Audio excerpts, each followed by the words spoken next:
Well,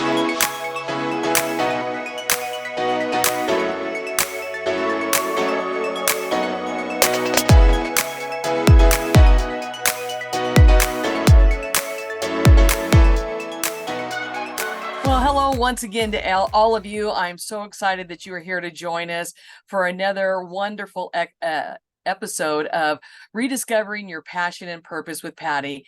And as you know, unless you're brand new, and I want to welcome you if you are brand new, I am Patty Stuhlen, and I am the Chief Pathfinder of Pathways with Patty. Today, we have another phenomenal guest with us, just like all of our guests.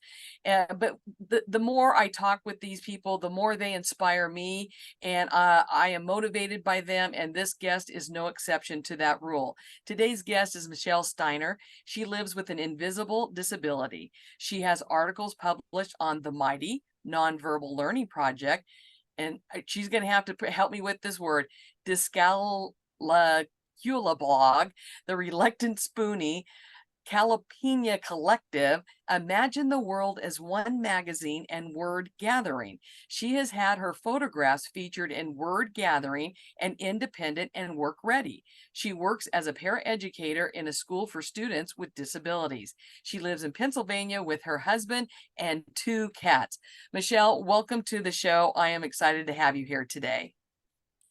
Oh, thank you so much for having me, Patty. I certainly appreciate that.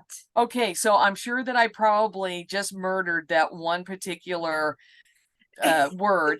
Can you please say it correctly and then briefly tell us, if there is briefly, what that is, what it means? Sure. Well, there actually are 2 pronunciations for it. Some people call it dyscalculia and some people call it dyscalculia.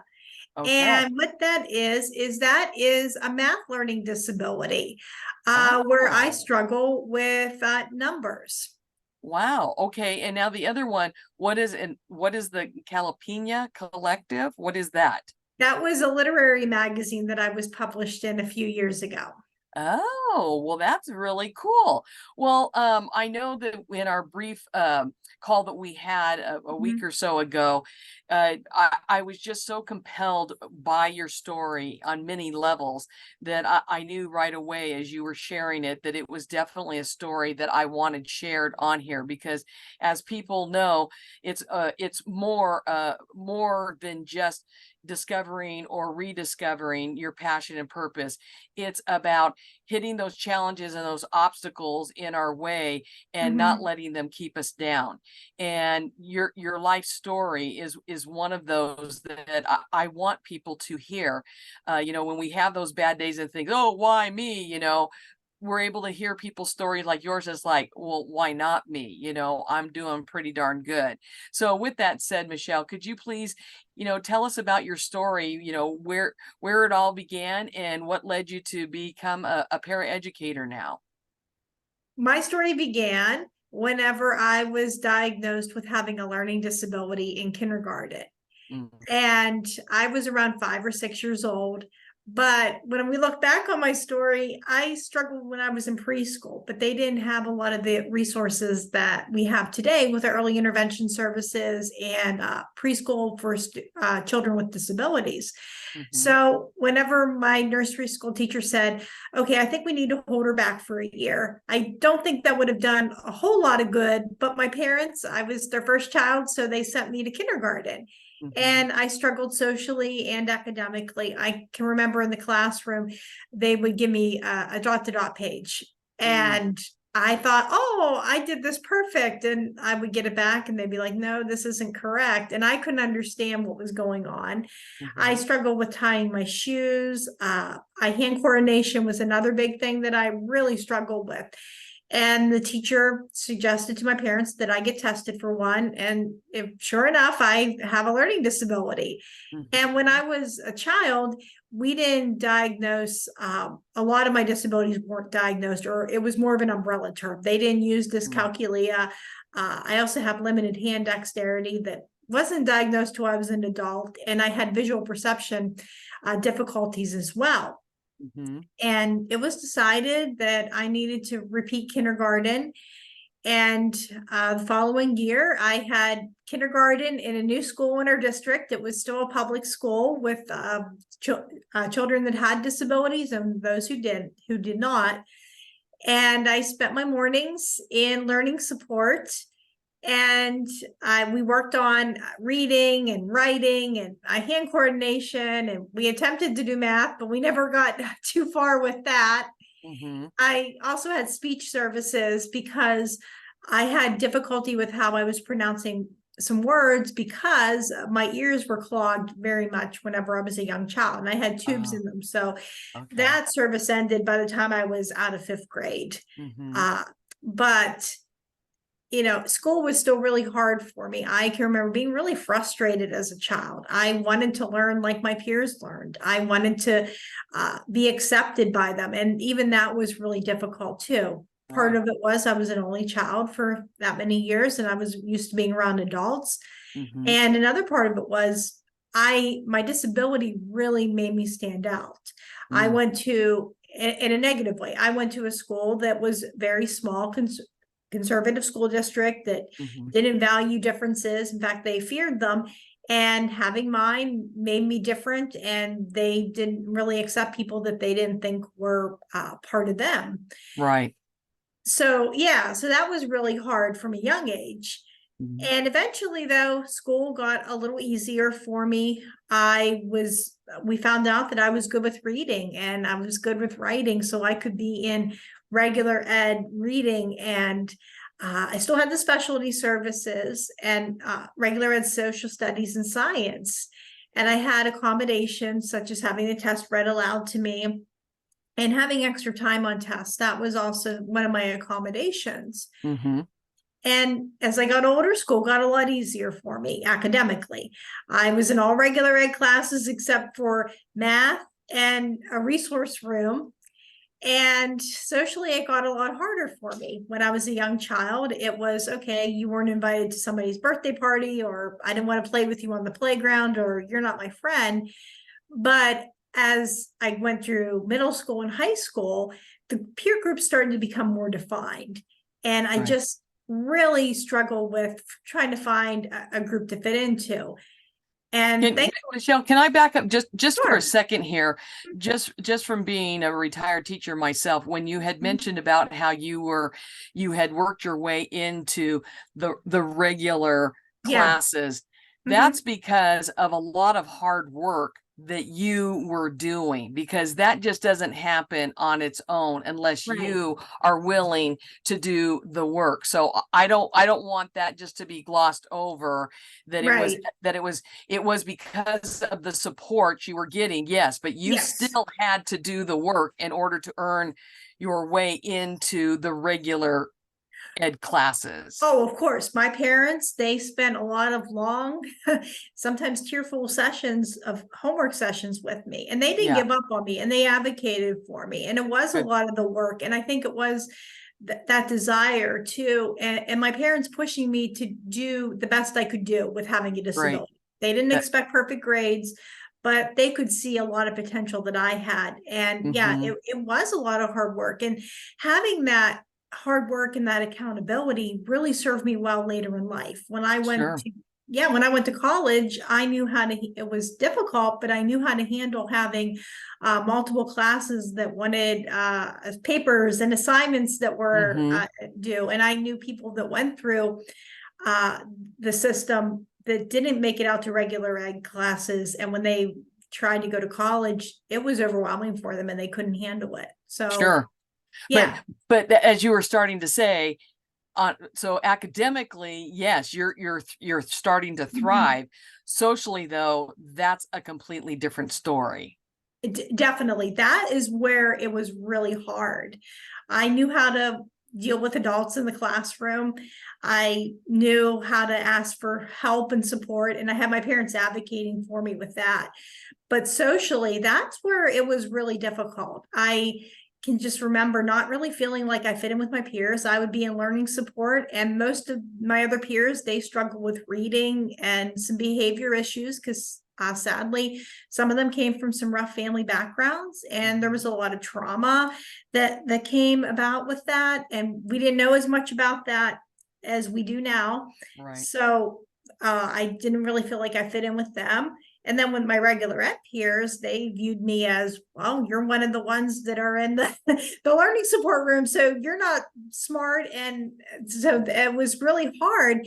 But what really helped me was I found a group outside of my peers that I went to school with. It was in a neighboring school district in a town that was close by. And it had an art program. And I can remember I was on a newsletter team, and I think we did drama for some other things as well. And I was hanging out with peers my own age that didn't know me, didn't go to school with me for 12 years. And I was able to shed a lot of that reputation that I had from that young child. And they accepted me. And when I told them about having a learning disability, some of them had disabilities themselves or knew somebody. And that made it a lot easier when I did have to go to school with my peers, and some of them weren't the most accepting or nice. That made the difference because I knew what it was like to be accepted. And that also gave me the courage to look for other groups outside of my high school community. I can remember I went into a writing group with adults that were just a few years older than I was, and they accepted me, and we're still friends 20 some years later, and Oh, we wow. still have a writing group that we go to. Oh, So that's cool. yeah. Yeah. So if I remember correctly, when we were talking originally, Mhm. you had your sights set on going to college, but you had a lot of people of, like, what I call, that were yucking your wow. They were really they did not believe that was going to be a possibility for you. Could you please share that part of your journey? Sure. I can remember I definitely wanted to go to college, but I had my doubts as well, but I knew that was going to be something that I wanted to do. And I had a learning support teacher, I believe when I was in 10th or 11th grade, that said, well, I don't know if you want, I know you want to go to college, but I don't think you can do it because of the math. She said, why don't we send you to a vocational school? And that would have been fine, but nothing that really interested me. I know I didn't want to do hair. I know I didn't want to do, health and safety or plumbing or any of those Right. things that were great jobs, just didn't have the interest for. Right. And I can remember that I got involved with Office for Vocational Rehabilitation, and they said, okay, well, college, that could be something we could work with. They suggested a community college because I didn't have SATs. And I decided that's what I was going to do. And I had a wonderful student teacher, though, that definitely made a difference. She told me I could go to college because I knew how to study, and she saw all that potential in me. And sometimes that was the voice I heard when I went to college. I also had a psychiatrist because I had to get evaluated before college to get the disability accommodations. And the psychiatrist who evaluated me put on my report, most likely won't go beyond a community college. And that was really defeating to hear that. I was already nervous and didn't know, very doubtful of what was going to happen. And then once I got to college, I had an advisor that told me, well, you're going to have limited job choices because of your math disability. And even with using the disability accommodations, I had peers that said, oh, that's an unfair advantage, or you're getting the answers. And I didn't want to be in that category. So I didn't use disability accommodations. And that was not a smart move on my part. No. My grades dropped, and finally I was in a class I was really struggling with, and I was telling the professor about having a disability, and she said, why don't we at least get you extended test time? And I was able to do that. I was able to pass her class, didn't do well, but I was able to But you pass. passed. Yeah, I passed. And we did use the Office for Students with Disabilities to get some services. And I was able to graduate, and I moved out on my own. I was able, which was great because they also found out I had visual perception issues that were going to make driving not possible for me, or wouldn't be a safe way for me to do that, for me and for other people. and it's in my brain, not in my eyes. But I lived in a central location, so I was able to walk places and take the bus. I had a lot of temp jobs that I worked at, and I loved it, but I always wanted more for myself.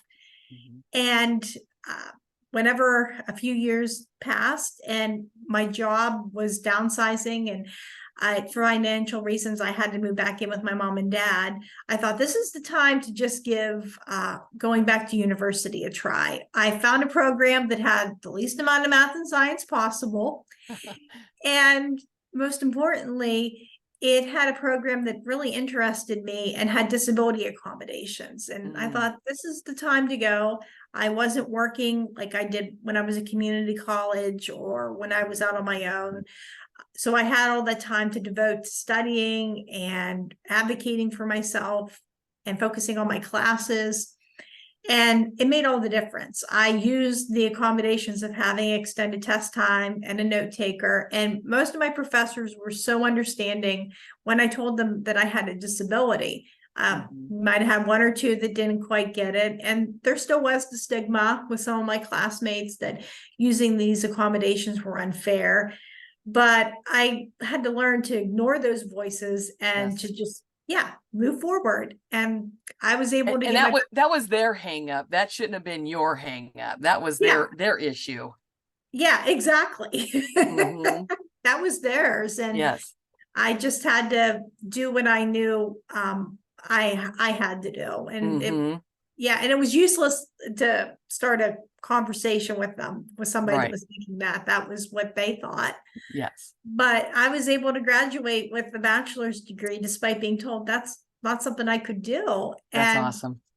it totally changed my outlook on life. Before that, I was really negative about myself and just about life in general. And it's different for everybody, but this is what I needed to do to be a happy, positive person that felt like I can go out and make a difference. And that's Hmm. one of the things I definitely wanted to do with my degree, was to be able to make a difference. I had a few jobs that really didn't work out that wonderful, but and it took a while to find the job that I have now, which is, Well, first off, what did you get your degree in? What was your oh, major? yes, community programming for Americans with disabilities.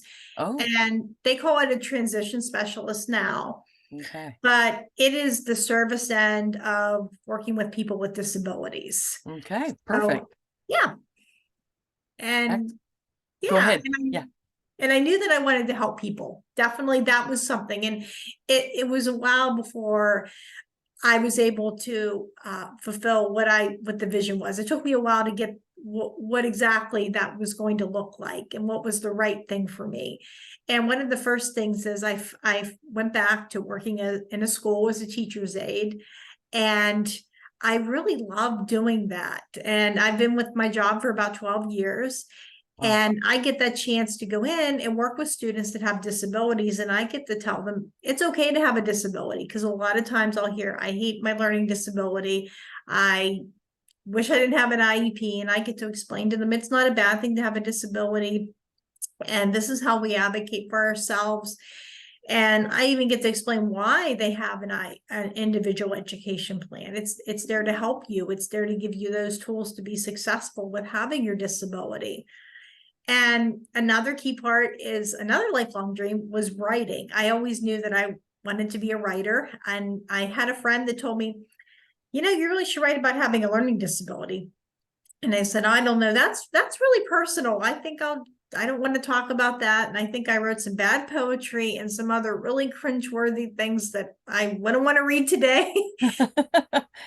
But when I read that first article about my struggle with having limited hand dexterity and opening up Mm, locks, that was something that was just so healing for me. I found more people that wanted to connect with me uh, mm, than wanting to run away. And I started my own blog called Michelle's Mission a few years ago.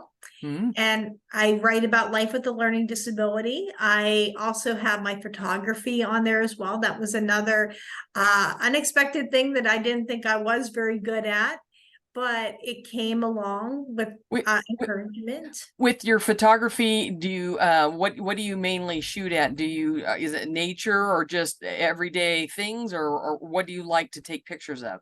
I like to take pictures of nature. I like, especially flowers and butterflies. That's Okay. something I love, but especially flowers. People will Awesome. say I bring out details in flowers that other people may miss. And I Mhm. also get the opportunity, with not being able to drive, to see things that other people might have missed, because I get to sit in the passenger seat rather than the driver's seat. So Right. I'll be in the car with my husband and I'll say, "Did you see this?" And he'll say, "No, I'm focusing on the road." Now he is getting better at this because he listens to enough of these interviews to think, "Oh, I better pay more attention."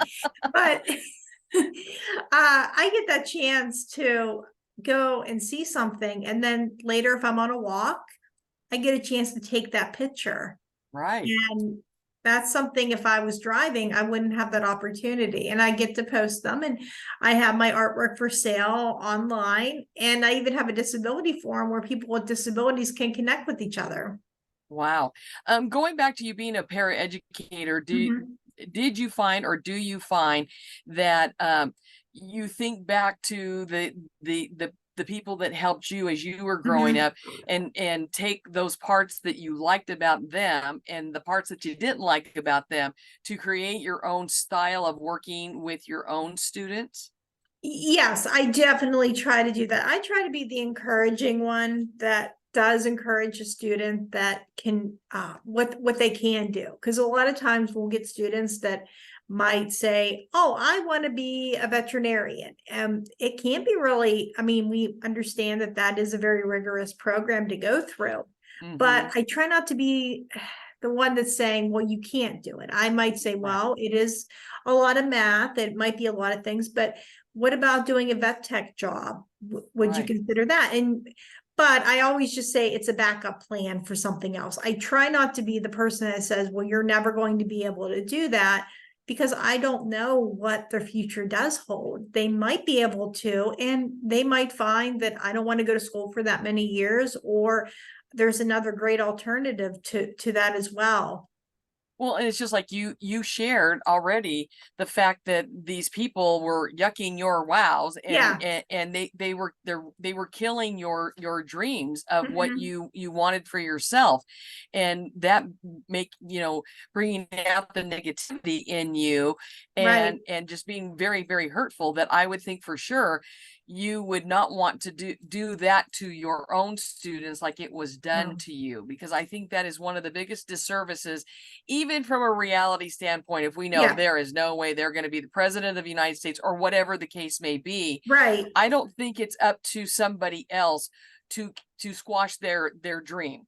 You know, Right. as a kid, you want them Yes. to imagine anything that they want, and Right. nurture that as much as possible within reality, but don't just kill it. No, and offer alternatives. For example, Yes. whenever I was, one of the things, I knew that I wanted to work in a school, but I knew being a certified teacher wouldn't be a wise choice for me with my test Hmm. taking. So Hmm. I studied early childhood. I went in to study the community programming for Americans with disabilities. And the most amazing thing I did find was there was a lot of students when I was at university, when I got my bachelor's degree, that were in that program, that were originally started out thinking, "I'm going to be a teacher," but they couldn't pass the praxis. Hmm. So what ended up happening was, rather than sending somebody out with an elementary degree that they couldn't use, a lot of their advisors would say, "Hey, would you consider maybe doing this program where you can still work with people who have disabilities, still make a difference, still be in a school or another agency?" And that's when we got a lot of people. And I knew people that couldn't pass that. They were Hmm. smart, intelligent, wonderful people. They just couldn't pass that test. And Right. I think it's, if you're not able to do what you originally want to do, there is definitely other alternatives that are very close to a lot of things. And we can do that with very many things. Right. Well, and just your proof positive that here you were Mhm. being told you would never be able to go to college, Yeah. and you not only went to college, but you graduated and got a degree. And Yeah. if deep down inside, if you would have listened to them, you would not have had the persistence and the tenacity to go for that and prove otherwise. Yes, you had to Right. do your path was a little different, but Mhm. you still made it happen. Yes, exactly. Right. And I think for me, that was a better option because I became a more happier, positive person. I had a different worldview, and I can be that encouragement to my students that I work with. And I don't I don't tell them, oh, you can't do it. I couldn't do it because I had a disability, and, be Hmm. grouchy and, just trying to discourage them. I can be an encouragement for them. And I Hmm. think it was definitely worth it for me. Well, and I would think that it also creates a very unique bond with your students Mhm. because you've been there, done that, and Yeah. they realize that it's not just, well, what do you know? You've not gone through this. Well, yes, I have. Yeah, exactly. I can remember I had a student before it said, you don't know what it's like to have everybody hate you at school. I'm like, oh, yes, I do. I know what that's like. And I got a chance to share a lot of my story with that student. And sometimes that creates a bond too, because they know where you're coming from. And I think it's also important that we tell a lot of our students that we're on their side. We're not here to be against them. We're here to help them and to be successful adults. Right. So is the passion that you have for helping people, has it always been something that's been a part of you, or did that grow out of, as you got older, or where did that come from? I think I always had a passion for helping other people. My parents always instilled in me helping out others in my own family, and also just with working with other people. I just knew that I liked doing that. That's something I like to do.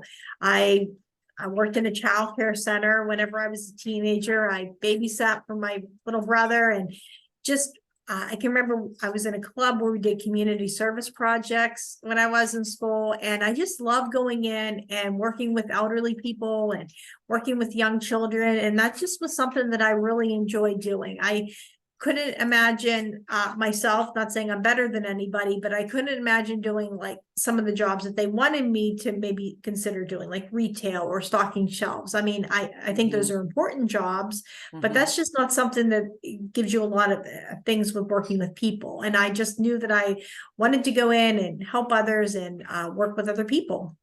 So I know you were mentioning earlier that when you were younger, there wasn't a lot of research or detection of certain disabilities, Right. and as we know, with science and technology improving all the time and advancing the way that it is, now there's a lot of adults that are finding out that either they're on the autism spectrum, Mm-hmm. or they themselves have ADHD and they never knew that, or a Right. variety of other things. Um, for those adults out there that are listening right now to this podcast, are there resources and people or places where they can reach out to be able to still, as an adult, get assistance? Because I know in our schools, we for the most part, we do a very good job of helping school Right. kids. But is that the case for adults as well? If adults want to get help, they can reach out to OVR, Office for Vocational Rehabilitation. That might be a good first start. Some of the things they might offer might be limited, but it's a good first start, because if you go in, you'll have a meeting with them, you'll schedule an appointment, and then they'll take it from there based upon where the direction they want to go with testing. And I know that whenever I've come in, when I thought, well, I might want to go back to grad school, or I want to go and do this. I had to get the accommodations, and they provided all their testing is for free. With the psych evaluation was free. And anything else that they approve their vendors with, that's a good place to start, because they can determine whether you do have a disability and what the plan might be, whether that's to go back to school, or is it to find a job, or is it to maybe have another kind of goal to work around with having a disability. And I think that's just a good starting point for that, Mhm. and just to see. Great. Well, that's an excellent resource to know about, Mhm. because I know that a lot of these people, they don't understand why they either can't keep a job, Right. or they just don't want. They find out they just don't want to go anymore, and it's because they have discovered they have a particular something that's just not working for them. And I'm sure that they're probably getting frustrated and down. So whatever, whatever resources they can get, I mean, I know they would appreciate those. So thank you so much for that. So so out of everything that you've experienced and every part of your life, has there been one particular person or something that is given that someone that has given you the very best advice that you were ever given? I think the very best advice that I was ever given was from my dad. And he always was the one that encouraged me that uh, to go forward with my dreams and to do what makes me happy. And he also told me sometimes you might not be your original plan might not work out, and but you'll have success. It just might come in a different package than you expected. Pretty wise guy, I'd say. Yeah, yeah. So right now where you are in your life, what are the things that you are still looking at wanting to accomplish or do, or what is it you still want to tackle and climb that mountain? What is that? Well, one of the things I am trying to do is I would like to write a book on my life or more books about dyscalculia because there's just so much that's not people aren't aware of. A lot of people No. think that oh, you have dyscalculia. Does that mean that you see numbers backwards? I'm like, no, that's So it not has what it nothing to do means. with dyslexia, Yeah, which I know get exactly. because I think most people have heard of dyslexia, but they haven't Right. heard of what you have. Exactly. And I also want to do maybe even some children's books for kids that with learning disabilities because I think that they need to have that representation. Because I can remember when I was in school, I didn't know anybody else that struggled with numbers. It was everybody struggled with reading. And I just felt like, oh, I didn't have anyone that I could really identify with. So that's Hmm. definitely writing and also increasing my blog and photography. That's definitely something that I'd like to do as well. Oh, wonderful. Well, I don't doubt for a second that you're not going to accomplish all of those things and even more. Um, at this point in time in your life, what would you say that you are most passionate about personally and professionally? I think one of the most things I'm really passionate about is helping others. That is Mhm. something that I really love to do. I find it so rewarding to go to work and get a chance to read a test to a student. That's what somebody did for me so many years ago and made the difference. And I love being able to do that on my blog too, with just explaining to people what learning disabilities are and how we advocate for ourselves. And I just love being able to help people with disabilities in whatever way I can. Wonderful. And what about your purpose personally and professionally? Where are you right now with that? I think with my purpose, it's definitely to look for those opportunities to be able to help and do what God has put before me in my life to do. Awesome. And what would you say is your superpower? I think one of my superpowers is advocacy. I'm really good Mm. at going in and telling other people what I struggle with and what my needs are. So you're an advocate for yourself, and which is, I mean, that is a Yeah. really great point, because if we don't advocate for ourselves, whether you have a disability or not, you cannot expect others to advocate for you. Right. And especially because people can't see my disability Hmm. and they don't know what my needs are. So I have to be really good at explaining that to other people in a nice, respectful way. Yes, yes. So, how would you say that you're living your best life, or as I like to say, living your best dash? I think I'm living my best life with being able to help other people that have learning disabilities, with being able to accomplish the goals that I set out for myself and focusing on what I can do rather than what I can't do. If I dwell on the fact that I can't drive or I can't do math, that just brings me down. But if I go and I look at the things that I can do and that are positive, that brings me a lot of happiness. Wonderful. You have any final thoughts or words of wisdom that you'd like to share with our audience? I would just love to tell people that have disabilities or don't, just to be able to know what they want and to be able to find a way to be able to do them. Wonderful. Well, Michelle, thank you so much for being my guest today. Could you please tell people how they would be able to connect with you? Because I know there's going to be some people that will want to reach out and pick your brain a little bit more on all of this. Sure, I'm at michellesmission.net. That's my blog. And I'm also on Facebook and Instagram and LinkedIn as well. Great. And for those of you that have been joining me regularly, you know that in the description, both on YouTube and on one of the podcast platforms, you're going to be able to go to the description and see those links that Michelle just talked about, and go to the link, touch on it, and you're going to have direct access to Michelle. Once again, Michelle, I just want to thank you for taking time out of your schedule to meet with me today and to be able to share your important message with everyone that's listening today. Thank you very, very much. Oh, you're so welcome. And thank you for having me on the show. I appreciate it. And for you out there listening, remember to subscribe and follow this podcast.